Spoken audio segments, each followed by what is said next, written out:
الله وبركاته. إن الحمد لله نحمده ونستعينه ونستهديه ونستغفره ونعوذ بالله من شرور أنفسنا وسيئات أعمالنا. من يهده الله فلا مضل له ومن يضلل فلا هادي له. أشهد أن لا إله إلا الله وحده لا شريك له وأشهد أن محمدا عبده ورسوله. يا أيها الذين آمنوا اتقوا الله وقولوا قولا سديدا يصلح لكم أعمالكم ويغفر لكم ذنوبكم ومن يطع الله ورسوله فقد فاز فوزا عظيما. الحمد لله الذي بنعمته تتم الصالحات. ربنا آتنا من لدنك رحمة وهيئ لنا من أمرنا رشدا. اللهم آت نفسي تقواها وزكيها وأنت خير من زكاها أنت وليها ومولاها. Alhamdulillah, syukur pada Allah Subhanahu wa taala kerana dengan rahmat dan juga limpah kurnia Allah Subhanahu wa taala berikan pada kita dapat kita sama-sama berada dan berkumpul dalam majlis yang mulia pada malam ni, insya-Allah. Dan insya-Allah malam ni kita akan menyambung risalah kita daripada min akthar alfi sunnah fil yaumi wal lailah, iaitu risalah lebih daripada 1000 sunnah amalan harian Rasulullah sallallahu alaihi wasallam, yang mana kita berada pada bab yang keempat. Bab yang keempat ni bermula muka surat 34, iaitu bab berkenaan dengan sunnah-sunnah berwuduk. Kita dah baca, dan yang terakhir kita berhenti pada sunnah yang ke-9, muka surat 39, membasuh kedua tangan sampai ke siku. Sebelum ni kita dah bahas satu persatu. Sunnah yang pertama bermula dengan apa ucapan yang kita kena sebut bila mana kita nak berwuduk. Dan kita pun kena tahu dalam hadis Nabi sebut wuduk ni antara amalan yang yarfa'u bihi darajat. Allah Ta'ala angkat dengan amalan itu darjat orang yang buat amalan tu. Wa yamhu bihi al-khati'at, dan Allah Ta'ala akan hapus daripadanya dosa-dosa. Bila sebut al-khati'at ni maksudnya dosa kecil. Nabi sebut dalam hadis 3 amalan perbuatan kita buat, Allah Ta'ala angkat darjat, hapus dosa. Al-khati'at ni maksudnya dosa-dosa kecil. Salah satunya ialah isbaghil wudu' 'alal makarih, ataupun isbaghil wudu' 'indal makarih, berwuduk pada waktu-waktu yang tak kita sukai, ataupun pada waktu-waktu yang kita rasa berat. Cuma nak beritahu amalan berwuduk tu besar. Dan amalan yang kedua Nabi sebut dalam hadis tu ialah al-intizar ila salah, minas salah ila salah, tunggu daripada waktu salat ke waktu salat seterusnya. Itu amalan kedua. Yang ketiga, kasratul khuta ila al-masajid, memperbanyakkan langkah ke masjid. 3 amalan tu kalau kita buat, wuduk pada waktu yang berat, maknanya waktu-waktu sejuk, waktu kita letih, kita cuba berwuduk dengan baik, Allah Ta'ala angkat darjat, hapus dosa. Kita memperbanyakkan langkah ke masjid, Allah Ta'ala angkat darjat dan hapus dosa. Dan kita tunggu daripada waktu salat ke waktu salat seterusnya, sama juga amalan tu Allah Ta'ala angkat darjat dan hapus dosa.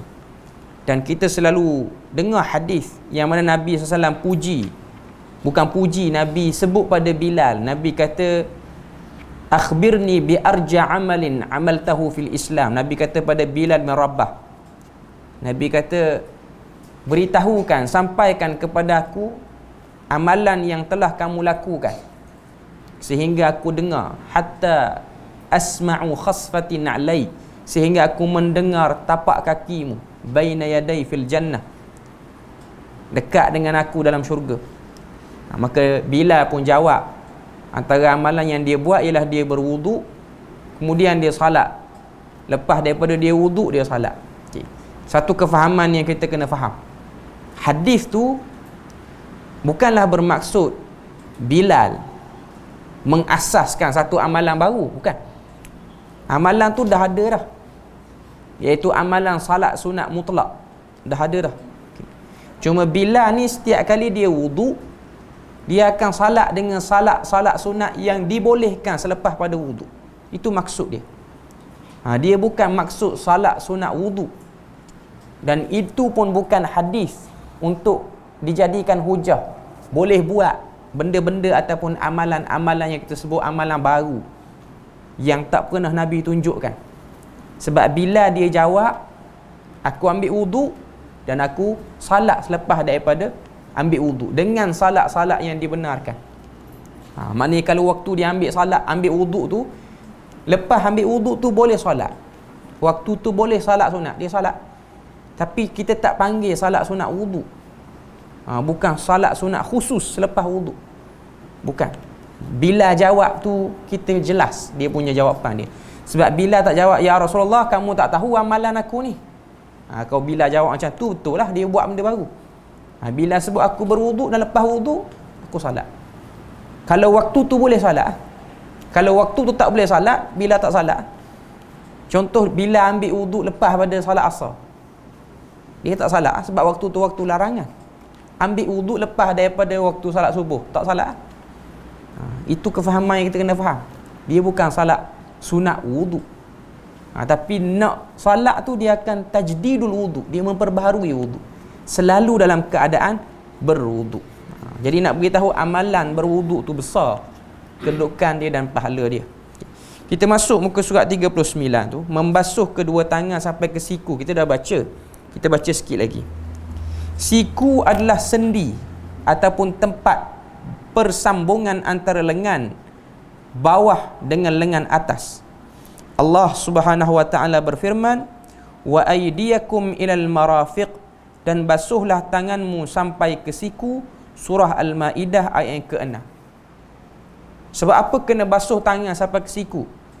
Sebab dalilnya jelas dalam Quran. Allah Taala sebut, "Idza qumtum ila salah faghsilu wujuhakum wa aydiyakum ilal marafiq." Bila mana kamu nak salat, maka basuhlah muka kamu dan basuhlah tangan kamu sampai ke siku.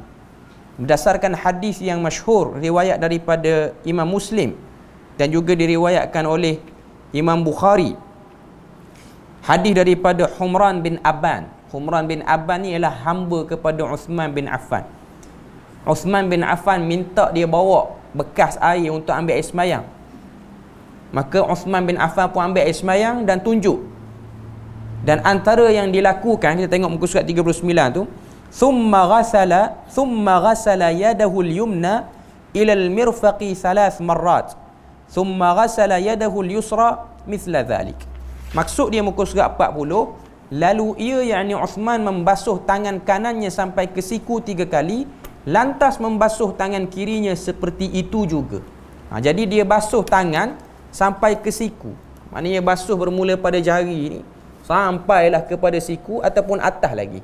Perbuatan para sahabat dia lebihkan lagi basuhan. Kita dah sebut siku ni kat mana? Siku ni bila mana kita bengkokkan tangan kita, kita rasa tajam. Situ hak siku. Tapi kita disunatkan untuk basuh lebih lagi. Perbuatan Abdullah bin Mas'ud, dia basuh sampai ke kepala bahu. Sampai ke bahu basuh. Sebab nak dapat fadilat bercahayanya anggota wudu. Cuma nak beritahu basuh. Bila mana sebut basuh, beza dengan sapu apa dia? Basuh ni kita nampak air tu mengalir. Maknanya kita pegang basah. Kalau sapu kita pegang lembap je. Itu beza antara basuh dengan sapu. Muka surat 40 tu daripada sahabat Jabir bin Abdullah radhiyallahu anhuma. Ia berkata, kana Rasulullah sallallahu alaihi wasallam idza tawaddaa adara al-ma'a ala mirfaqaihi. Rasulullah sallallahu alaihi wasallam apabila berwuduk, beliau mengedarkan air dari atas kedua sikunya. Perkataan mengedarkan air ataupun adaral ma menunjukkan bahawa Nabi sallallahu alaihi wasallam membasuh tangannya dengan dimulai dari siku hingga ke hujung-hujung jari. Jadi ini hadis yang kedua riwayat daripada Ad-Daruqutni, dan hadis ini dinilai sebagai hadis yang sahih. Seorang sahabat nama dia Jabir bin Abdullah, dia tengok Nabi basuh tangan sampai ke siku lain sikit berbanding hadis Uthman. Hadis Uthman basuh daripada ni jari sampai ke siku. Okey. Hadis daripada Jabir daripada siku dulu sampai ke jari. Jadi dua-dua cara ni tidak ada masalah, kita boleh buat. Ada orang dia basuh sini sampai ke sini. Ada orang dia basuh atas ni dulu. Dia ulur tangan dia dekat kepala parit tu siku dulu. Tak apa. Poin dia ataupun yang jelasnya nak bagi basah had dia antara jari dengan siku. Tu saja. Nak ulur jari dulu pun boleh, nak ulur siku dulu pun boleh. Poin dia ialah basah. Itu saja. Maknanya tidak ada perbahasan yang kita boleh sebut sini mana lebih aula, basuh jari dulu ke basuh siku dulu, ulur jari dulu ke ulur siku. Sama-sama, dua-dua hadis ada. Jadi poin dia ialah basuh. Adaral ma maksudnya meratakan air tu. Okay, jadi selesai untuk basuhan tangan sampai ke siku ni, dan dia termasuk daripada perkara-perkara wajib, fardul wudu. Maknanya fardu wudu. Maknanya tidak sah wudu kalau kita tak basuh tangan sampai ke siku, sebab dalam Quran sebut benda tu. Yang Quran sebut maknanya itu benda wajib. Okay. Yang ke-10, mengusap kepala. Cara mengusap kepala adalah dengan dimulai daripada bahagian depan dan berakhir di hujung tengkuk. Kemudian kembali lagi ke bahagian depan daripada kepala. Okey. Sekarang ni dia sebut pada kita mashatun kamilah. Mashatun kamilah ni maksudnya sapuan sempurna. Okey. Macam mana nak sapu atas kepala ni? Berdasarkan hadis, berdasarkan ayat Quran, sebab ayat Quran surah Maidah ayat yang ke-6 tu Allah Ta'ala juga sebut wamsahu biru'usikum wa arjulakum ilal ka'bain. Maka sapulah kepala kamu, sebahagian daripada kepala kamu. Okay. Dalam banyak hadis Nabi kalau sapu kepala, sapu air di kepala ni, Nabi suka sapu satu kepala, clear. Macam mana? Nabi basahkan tangan, Nabi tolak daripada depan ni sampai ke belakang, daripada belakang ke depan balik. Itu dia panggil basuhan komplit, sempurna. Maknanya tangan kita ni dah sedia basah dah. Kita basuh bermula daripada tempat tumbuh gigi ni, gigi rambut kita, tolak sampai ke belakang jari kita. Lepas tu kita tolak ke depan balik. Kalau kita belajar ikut mazhab, kita tekak tangan kita biar rapat dengan rambut kita tu, dan kita tak angkat. Dalam mazhab Syafi'i itulah yang paling afdal. Walaupun mazhab Syafi'i dalam bab sapu kepala ni dia agak ringan berbanding mazhab-mazhab lain. Mazhab Syafi'i syarat dia ialah basahkan, sapu sebahagian pada kepala. Tak kiralah banyak mana pun. Sebahagian pendapat mengatakan 3 urat daripada rambut. Minima 3 urat daripada rambut. Maknanya kita basahkan sikit pun tak apa. Ada orang dia letak air dekat ubun-ubun dia, ataupun orang yang pakai serban, dia akak sikit rambut dia, dia basahkan atas ni, lepas tu lebihan tu dia sapu semua dia punya serban dia. Itu pun ada disebut dalam mazhab kita. Okay. Cuma mazhab Syafi'i lah yang paling ringan dalam bab ni. Okay. Maknanya, dan ada pendapat paling ringan dalam mazhab Syafi'i, kita basahkan ataupun lembabkan 1 urat sahaja pun sudah memadai. Maknanya betul-betul tak mau kena air langsung, tarik 1 urat je, basuh yang tu je. Tapi kedekut air betul lah setakat tu. Okay, kalau sampai tahap tu, cuma nak beritahu boleh, benda tu boleh. Ada sebahagian mazhab kena separuh kepala, ada sebahagian mazhab 3/4 pada kepala. Cuma mazhab Syafi'i dia kata yang paling terbaik ialah sapuan yang komplit tu lah, yang paling terbaik. Okay. Setengah mazhab kata separuh kepala, Hanafi kata separuh, sebahagian kata 3/4. Cuma keempat-empat mazhab yang masyhur, mereka mengatakan basuhan yang paling afdal ialah basuhan daripada depan ke belakang, datang ke depan balik.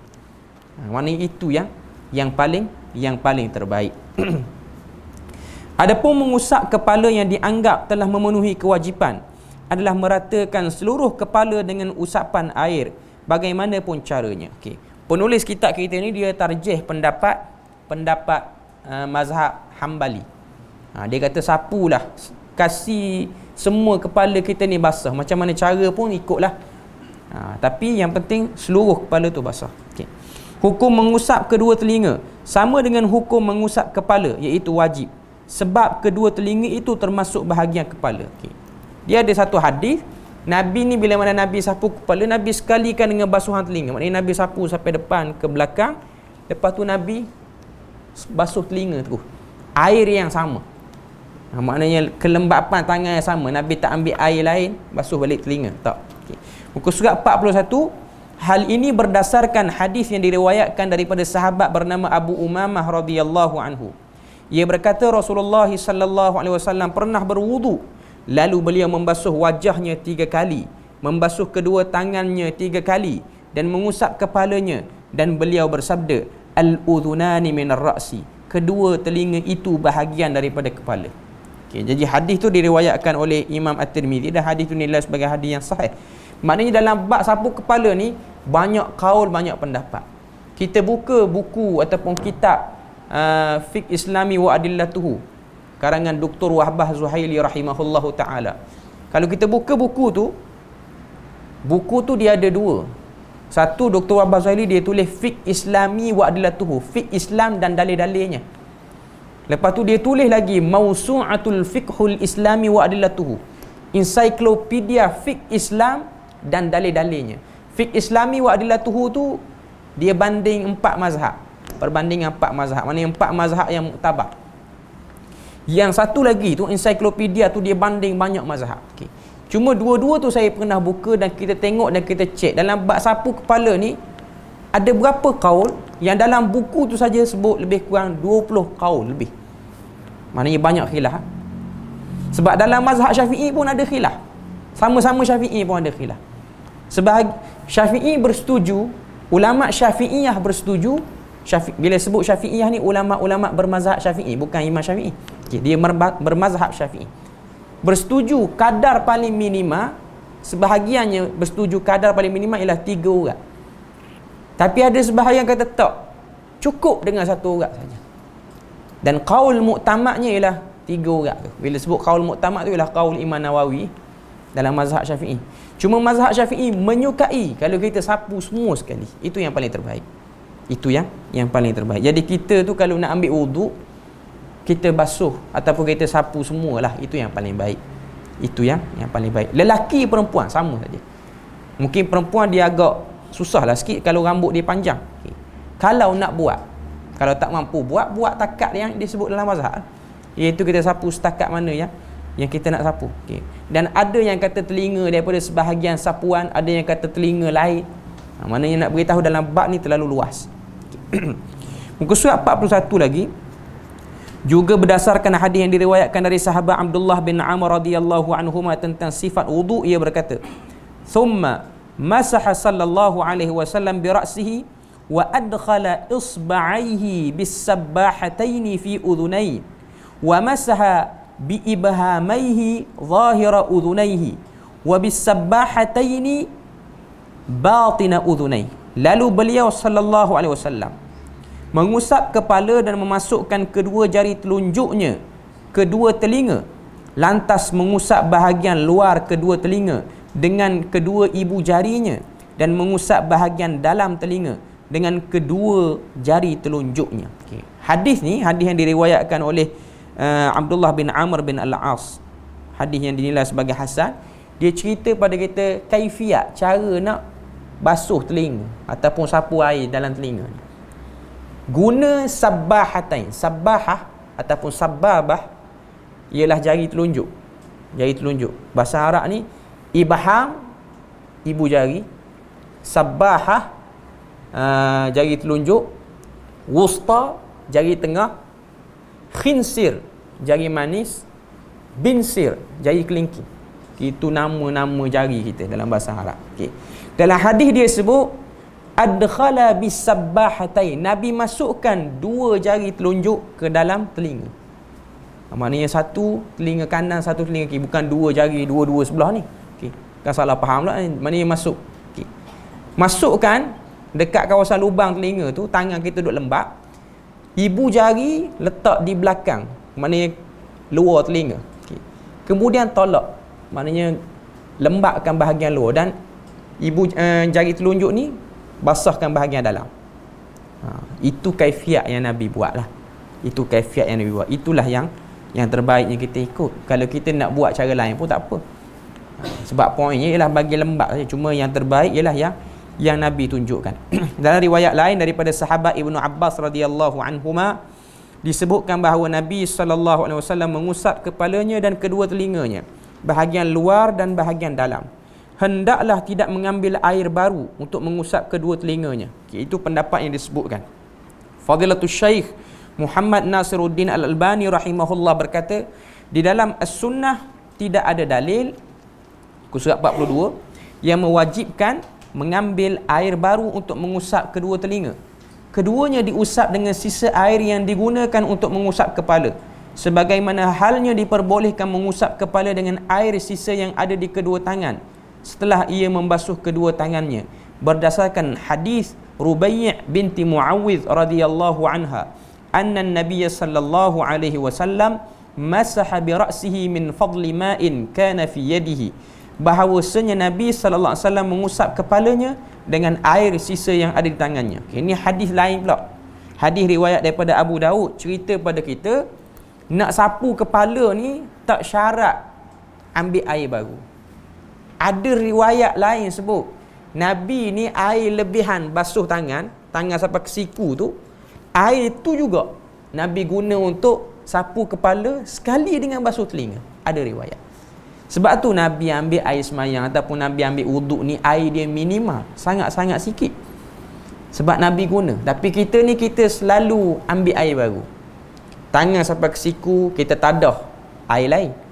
Nak sapu kepala, sapu je, tadah penuh juga. Okay. Lepas tu telinga, tadah juga. Semua tu sapu. Sebab tu kita nampak orang ambil air semayang ni banyak. Dia punya air yang dia habiskan tu banyak. Okay. Seterusnya kita tengok muka surat 42. Perenggan yang ketiga tu, hendaklah mengusap kepala dengan kedua tangan ke depan lalu ke belakang lagi, berdasarkan hadis daripada sahabat Abdullah bin Zaid radhiyallahu anhu disebutkan anna an-nabiy sallallahu alaihi wasallam masaha ra'sahu bi yadayhi fa aqbala bihima wa adbara, bada'a bi muqaddami ra'sihi thumma dhahaba bihima ila qafah thumma raddahuma ila al-makan alladhi bada'a minhu, bahawasanya Nabi sallallahu alaihi wasallam mengusap kepalanya dengan kedua tangannya, kemudian beliau menjalankan kedua telapak tangannya ke belakang dan mengembalikannya, iaitu beliau memulai dari bahagian depan kepalanya, kemudian menjalankan kedua tangannya ke tengkuknya, lalu mengembalikan kedua tangannya tadi ke tempat di mana beliau memulainya. Macam saya tunjuk pada awal tadilah. Maknanya daripada depan ke belakang, ke depan balik. Mashah kamilah, sapuan yang sempurna. Dia sebut sini muka surat 42 yang bawah tu, yang dia boldkan warna hitam tu, mengusap bahagian di atas serban. Dari Amr bin Umayyah Ad-Damri radhiyallahu anhu, ia berkata, ra'aitu Rasulullah sallallahu alaihi wasallam yamsahu ala imamatihi wa khuffaihi. Aku pernah melihat Rasulullah sallallahu alaihi wasallam mengusap bahagian atas serbannya dan kedua sepatunya ataupun kasutnya. Maknanya Nabi pakai serban. Imamah dalam bahasa Arab maksudnya serban yang kita lipat, lepas tu kita lilit, kita pintal, kita lilit. Macam yang orang duk pakai itulah. Okay. Bila mana sebut saja imamah dalam bahasa Arab, maknanya yang macam orang-orang tok guru kita duk pakai. Lagu tu lah. Orang pondok duk pakai lagu tu, itu dipanggil imamah. Kalau perkataan-perkataan lain, sebut ridak ke, sebut tak kira lah, burdah ke, itu maknanya dia jenis hampar saja. Macam yang orang Arab duk pakai. Kita pergi Arab Saudi, itu tak panggil imamah. Itu dia panggil shimah. Shimah ni maknanya pakai kopiah, letak atas kopiah tu, lepas tu pakai igal dia, ada yang pakai, ada yang tak pakai. Itu dia panggil yang jenis letak saja. Yang dia air yang elok-elok bagi tajam pun semua. Okay, itu dia panggil shimah. Adapun yang pintal, ikat, itu dia panggil imamah. Nabi pakai imamah. Nabi ambil wuduk, Nabi basuh kepala Nabi, maknanya Nabi basuh sebahagian. Kemudian Nabi lembap, Nabi sapukan pada semua serban Nabi. Ada hadis tunjukkan cara tu. Dan Nabi sapu juga pada khuf, iaitu dua kasut yang Nabi pakai. Hukum berkenaan dengan menyapu atau dua khuf ni kita akan sebut akan datang. Cuma dia panggil rukhsah. Bila mana kita belajar bab menyapu atau dua khuf ni, kita akan tengok sebab apa boleh sapu, tak perlu basuh kaki, sebab apa, dan dia punya tempoh dia. Surat 43, hendaknya mengusap rambut depan kepala, yakni jambul, apabila memakai serban. Hal ini berdasarkan hadis dari sahabat Al-Mughirah bin Syu'bah radhiyallahu anhu, anna Nabiy sallallahu alaihi wasallam tawadda'a famasaha bi nasiyatihi wa 'ala al-imamati wa 'ala al-khuffain. Bahawasanya Nabi sallallahu alaihi wasallam berwudu, kemudian beliau mengusap jambulnya, nasiyah, famasaha bi nasiyah. Nasiyah ni nak terjemah jambul pun kurang tepat. Sebenarnya ubun-ubun. Maknanya Nabi pakai serban, Nabi tolak serban tu bagi ke belakang sikit. Maknanya nampak atas sikit daripada gigi rambut ni, ubun-ubun nasiyah, Nabi sapu situ. Kemudian Nabi basuh ataupun Nabi lembapkan dia punya serban tu, dan juga khuf, iaitu kedua kasut Nabi. Jadi itu bab menyapu di atas kepala. Yang terbaik sapu semua itulah. Yang ke-11, membasuh kaki dan menyela-nyela jari jemari kaki. Membasuh kedua kaki sampai kedua mata kaki. Allah Subhanahu wa taala berfirman, wa arjulakum ilal ka'bain, dan basuh kedua kakimu sampai kedua mata kaki ataupun buku lali. Juga berdasarkan hadis yang diriwayatkan dari sahabat Abdullah bin Amr radhiyallahu anhuma, ia berkata, Nabi sallallahu alaihi wasallam pernah tertinggal daripada kami dalam satu perjalanan safar. Beliau lalu menyusul kami. Sedang ketika itu kami terpaksa menunda waktu asar sampai menjelang akhir waktunya. Maka kami mulai berwuduk dan membasuh kaki-kaki kami. Kemudian Nabi menyeru dengan suara yang keras, celaka tumit-tumit daripada api neraka. Beliau mengucapkannya 2 atau 3 kali. Ini hadis yang diriwayatkan oleh Al-Imam Al-Bukhari. Nabi tengok sahabat basuh kaki tak cermat, tak sempurna. Nabi pun berteriak. Nabi tinggi suara. Nabi kata, wailun lil aqabi minan nar, celakalah 2 mata kaki ataupun 2 buku lali yang tidak dibasuh dengan sempurna. Kedua-dua tu akan duduk dalam neraka. Ancaman. Bukan makna katanya tersilap, tapi dia orang tu terlampau nak cepat sangat. Sebab tu ada hadis riwayat Abu Daud, kita ni bila mana kita bermusafir, kita berjalan jauh, kita letih. Jadi sebahagian orang dia ambil wuduk lebih kurang. Nabi SAW sebut kelebihan orang yang dalam keadaan letih, dia tahsinul wuduk, dia cantikkan wuduk dia. Dia bagi ambil elok-elok. Dia ambil dengan cermat apa semua. Maknanya ada kelebihan pahala. Sebab kadang-kadang kita letih, kita ambil lebih kurang. Jadi keadaan macam mana sekalipun, kita cermatkan ataupun kita bagi wuduk kita tu elok. Muka surat 44. Juga diwajibkan untuk menyela-nyela jari jemari kaki berdasarkan hadis dari sahabat Mustawrid bin Shaddad Al-Fihri radhiyallahu anhu. Muka surat 44, ia berkata, ra'aitu Rasulullah sallallahu alaihi wasallam idza tawadda'a yadluku asabi'a rijlaihi bi khinsirihi. Aku pernah melihat Rasulullah sallallahu alaihi wasallam beliau berwuduk, beliau menggosok jari jemari, iaitu celah-celah jari dengan jari kelingking. Maknanya Nabi gosok celah jari kaki tu dengan jari kelingking. Jari kelingking yang kecil tu Nabi gosok. Hadis tu hadis yang sahih riwayat Abu Daud. Maknanya nak beritahu pada kita, selatilah celah-celah jari kaki tu bila mana kita berwuduk. Jangan kita ulur macam tu je kaki. Dan diriwayatkan daripada sahabat Ibnu Abbas radhiyallahu anhuma bahawa Rasulullah sallallahu alaihi wasallam, apabila engkau berwuduk, maka sela-selailah jari jemari tangan dan kaki. Maknanya bila mana kita ambil air sembahyang, basuh tangan ke basuh kaki ke, kita selati tangan kita dan juga jari kaki kita, supaya air itu rata. Sebab dalam hukum fiqh, dia nak bagi air tu rata je. Dia tak bincang apa hikmah nak bagi air rata. Kalau kita tengok dari segi pandangan sudut pandang lain, sebab apa nak bagi rata? Nak bagi bersih anggota wuduk kita. Ini pandangan, bukan pandangan ilmu fiqh, pandangan ilmu lain lah. ilmu hikmah dia akan tengok. Sebab apa kena wuduk bagi bersih? Sebab kita nak menghadap Allah Subhanahu Wa Taala, kita punya anggota fizikal kita kena bersih. Itu ilmu hikmah. Dari segi ilmu sains bersih, dia nak bersih. Dia nak bagi semua benda tu bersih.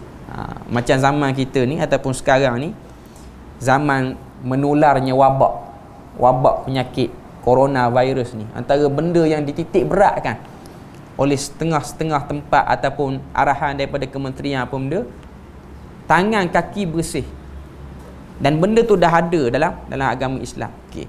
Cumanya basuh tangan dengan air biasa ni taklah kata boleh hilang dia punya bakteria ataupun virus, tak boleh hilang. Petang tadi ada mesyuarat di Jabatan Mufti, saya pun join sekali, penetapan tentang isu nak bagi faham isu coronavirus ni. Nak bagi sama rata masjid, surau apa semua. Okay.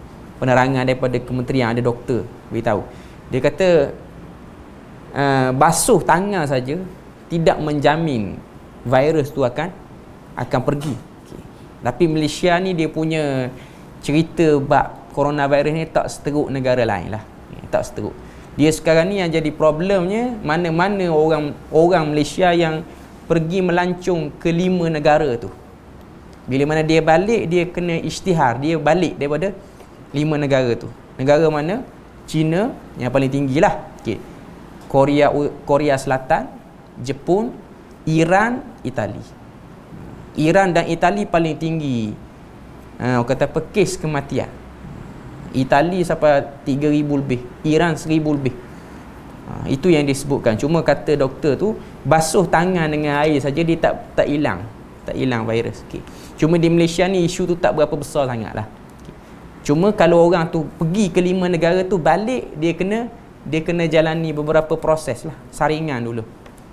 Dan mana-mana orang yang pergi ke 5 negara tu, dia kena declare, dan dia, pejabat kesihatan akan keluarkan surat, dia kena duduk dalam proses pengasingan. Maknanya dia balik sampai di airport tu, dia akan kena saring dulu. Kalau dia ada simptom, dia kena kuarantin terus. Tapi kalau dia tiada simptom, tak ada simptom apa-apa, okay, jadi dia kena duduk rumah selama 14 hari, tak boleh keluar pengasingan. Kementerian akan keluarkan surat, dan kalau dia penjawat awam, pegawai kerajaan, dia akan diberi cuti 14 hari dengan gaji berjalan. Yang jadi masalah sekarang ni, ramai declare pergi 5 negara sebab nak peluang tu cuti 14 hari. Bertuah juga punya pegawai. Okay. Dia tak pergi pun, dia pergi declare dia pergi. Sebab cuti dah dapat 14 hari, gaji pula berjalan. Sedap. Jadi itu keadaan dia. Cuma nak beritahu, dia kata declare. Sekarang ni dia nak tahu yang di Malaysia ni declare, dan setakat ni kebanyakannya investigation, bukan positif lagi lah. Hatta yang diperlih orang duk bising 2-3 hari ni, itu pun dalam kes negatif, bukan positif. Maknanya itu benda yang kita tak perlu bimbang lah, sampai ada orang takut nak keluar apa semua. Sebab di negara-negara tertentu, contoh di Arab Saudi, di UAE, di Qatar, ni negara-negara Arab ni, dia punya langkah penjagaan tu agak lebih, orang kata apa, ketat sikit. Macam di UAE, khutbah Jumaat tak boleh lebih daripada 10 minit. Sebab mengikut kajian WHO, orang yang ada pembawa virus tu, kalau dia duduk dalam satu majlis selama 15 minit, dia ada potensi untuk menyebarkan. Jadi dia kena duduk dalam majlis mesti kurang pada 15 minit. Sebab kalau duduk lama sikit, dia ada potensi nak sebar pada orang.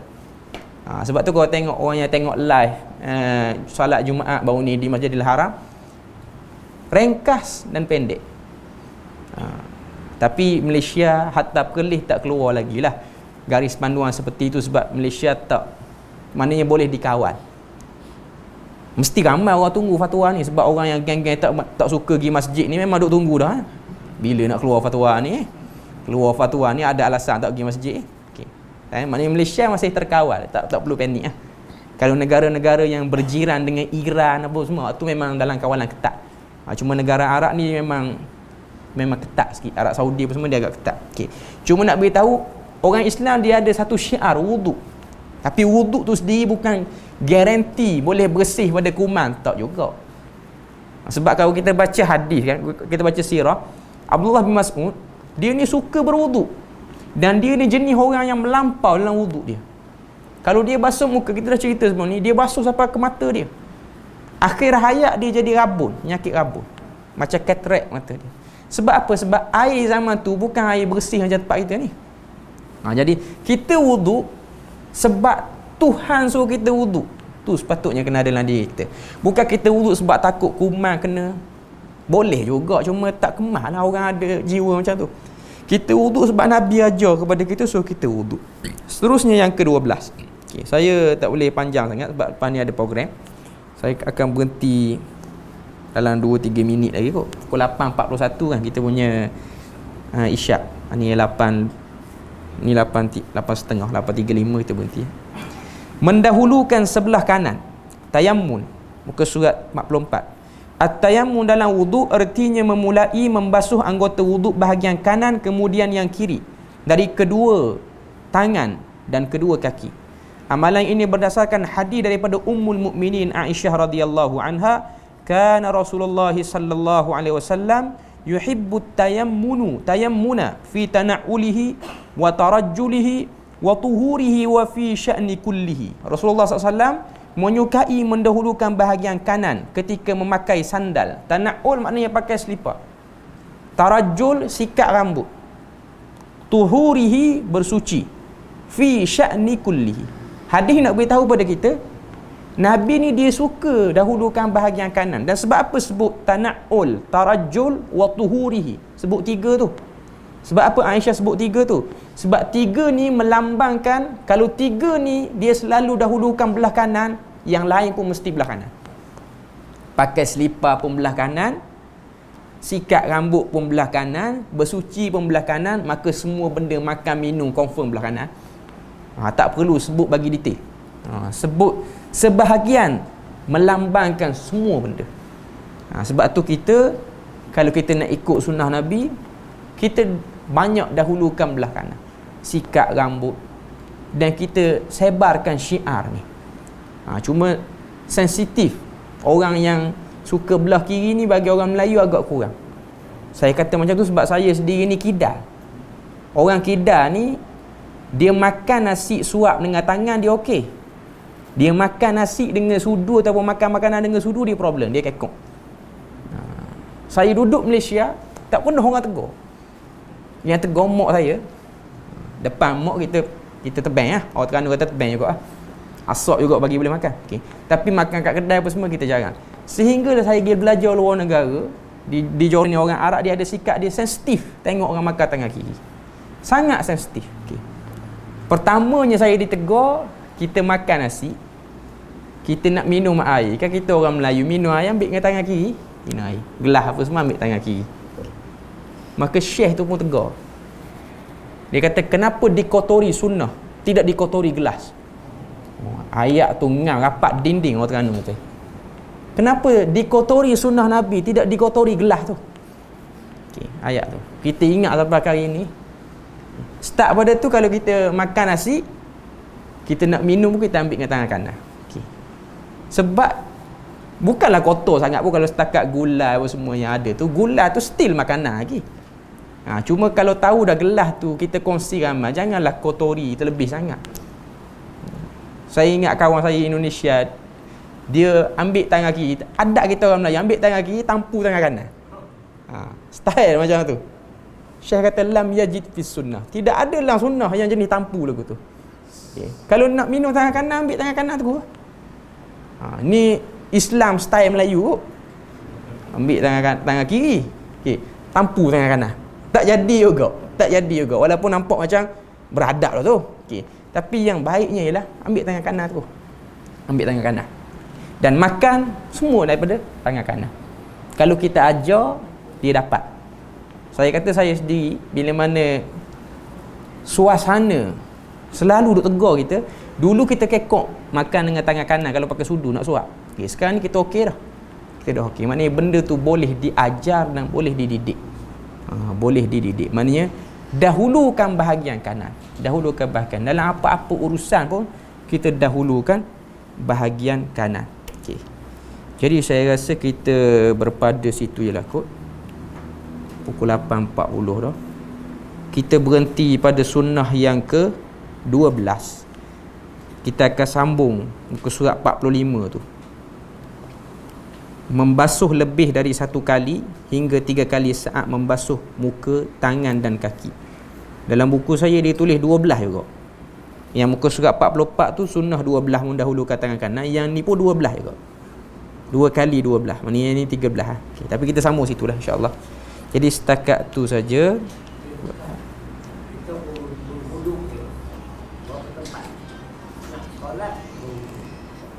Nak okey. Okey. Okey, untuk amalan yang perlu wuduk, sekejap saya jawab ni. Solat dengan tawaf je yang perlu wuduk, wajib wuduk. Solat nak semayang dengan nak tawaf Baitullah, tu yang perlu wuduk. Yang lain ni sunat. Sunat. Baca Quran pun sunat. Maknanya kalau kita tak ambil wuduk pun tak apa. Tapi aulanya ambil wuduk, kata Imam An-Nawawi, wallahu alam. Tu jawab respon saya. Setakat tu saja. Subhanakallahumma wa bihamdik asyhadu an la ilaha illa anta wa astaghfiruka wa atubu ilaik. Wassalamualaikum warahmatullahi wabarakatuh.